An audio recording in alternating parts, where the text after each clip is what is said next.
নমস্কার বন্ধুরা, Sangeeta kitchen and blog থেকে জানাই অনেক অনেক ভালোবাসা। আজকে রান্না করব বেগুন দিয়ে আলু দিয়ে দেশি তেলাপিয়া মাছের ঝোল। বেগুন, আলু, টমেটো, তেলাপিয়া মাছ কেটে ধুয়ে নিয়েছি। লবণ, হলুদ, জিরে, তেজপাতা, শুকনো লঙ্কা, সর্ষের তেল, আদা, জিরে, লঙ্কা বাটা। তেলাপিয়া মাছটা লবণ হলুদ দিয়ে মাখিয়ে নেব। বন্ধুরা, আমি এবার উনুনটা ধরিয়ে নেব।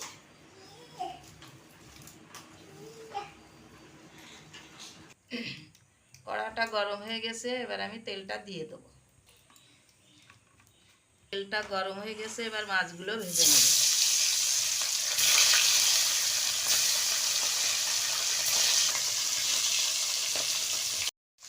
মাছটা ভাজা হয়ে গেছে, এবার আমি তুলে নেব।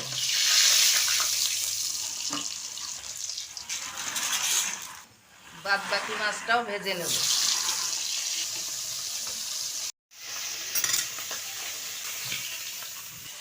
তেলাপিয়া মাছগুলো আমার সব ভাজা হয়ে গেছে।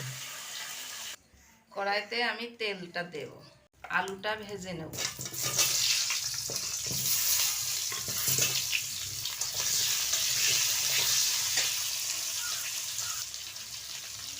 পরিমাণ মতো লবণ দেব।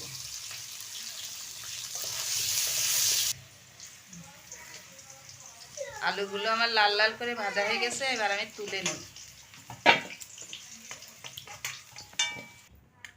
বেগুনগুলো ভেজে নেব।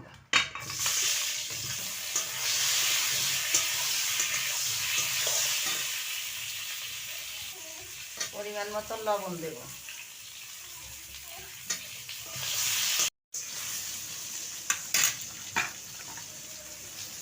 বেগুনগুলো আমার ভাজা হয়ে গেছে, আমি এবার তুলে নেব।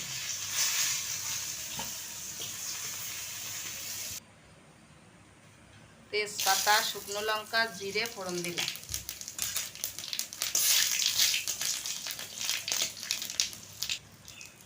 টমেটোটাও দিলাম।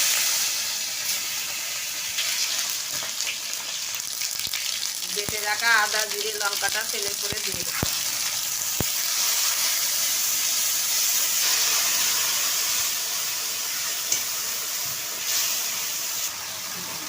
পরিমাণ মতো হলুদ দেবো,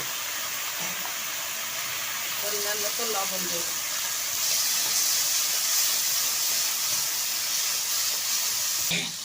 মশলাটা আমার কষানো হয়ে গেছে, ভেজে রাখা আলুটা দিয়ে দেবো।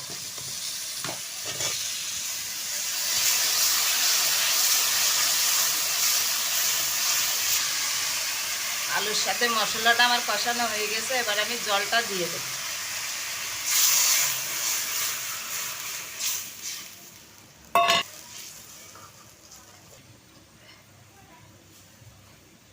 আমি ঢাকনাটা দিয়ে ঢাকা দেবো। ঢাকনাটা তুলে নেব। এবার ভেজে রাখা বেগুনটা দিয়ে দেবো।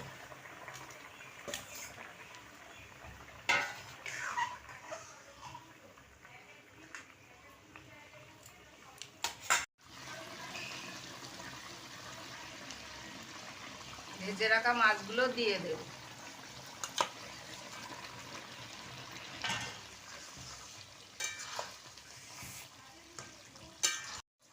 বন্ধুরা দেখুন, আলু, বেগুন, দেশি তেলাপিয়া মাছের ঝোল এইভাবে রান্না করে খেয়ে দেখবেন, খেতে খুব ভালো লাগবে। মাছের ঝোলটা রান্না হয়ে গেছে, আমি এবার নামিয়ে নেব।